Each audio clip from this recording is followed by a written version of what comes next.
அதுக்காக செங்கு step by ஸ்டெப்பாக explain பண்ண ஆரம்பிக்கிறான். ஃபஸ்ட்டு நம்மளுக்கு தேவைப்படுற ரா மெட்டீரியல் பாக்ஸைட்டும் சோடியம் ஹைட்ராக்ஸும் கலந்தால் நம்மளுக்கு அலுமினியா கிடைக்கும். அலுமினியா கூட நம்மளுக்கு மில்லியன்ஸ் ஆஃப் வோல்ட்ஸ் நம்ம எலக்ட்ரிசிட்டி கொடுக்கும்போது நம்மளுக்கு அலுமினியம் கிடைக்கும். அப்புறமா அந்த அலுமினியம் கூட ஸ்பெயின்லேருந்து எடுத்த ஃப்ளோரைட்டை கலக்கணும். கூட காப்பர் மெக்னீஷியம் சேர்ந்தால் நம்மளுக்கு டுவாரலியம் கிடைக்கும். இந்த ஒரு டுவாரலியத்தை தான் நம்ம ராக்கெட்டுக்கு தேவைப்படுற ஸ்ட்ரக்சருக்காக நம்ம யூஸ் பண்ண போகிறோம்.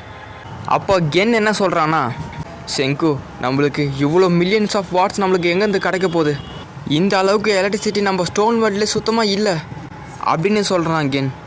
நீ சொல்கிறது கரெக்டு தான் கென். அதுக்காக தான் நம்ம ஹைட்ரோ எலக்ட்ரிசிட்டி டேமை கட்ட போகிறோம். அதுக்காக நம்ம எல்லாருமே ஜப்பான் போக போகிறோம் அப்படின்னு செங்கு சொல்கிறான். அதுக்கு முன்னாடி இவங்க ஃபஸ்ட்டு சவுத் அமெரிக்கா போயிட்டு அங்கே இருக்க ரப்பர் மரத்துலேருந்து கொஞ்சம் ரப்பர்ஸை இவங்க கலெக்ட் பண்ணிக்கிறாங்க. அதுக்கடுத்து இந்தோனேஷியா போயிட்டு அங்கே இருக்க ரைஸ் இவங்க கண்டுபிடிக்கிறாங்க. இந்த ரைஸை தான் இவங்க லஞ்சுக்கு சாப்பிட போகிறாங்க.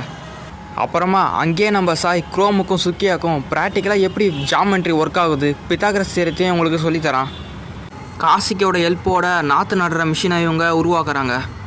அதுக்கப்புறம் ஜப்பான் நோக்கியான இவங்களோட பயணம் ஆரம்பிச்சிடுச்சு. வந்த உடனே இவங்க சோயுஸையும் அப்புறமா அமரட்டஸையும் இவங்க ஸ்டோன்லேருந்து ரிவைவ் பண்ணுறாங்க. இவங்கள பார்த்ததில் எல்லாருக்கும் செம்ம ஹாப்பி.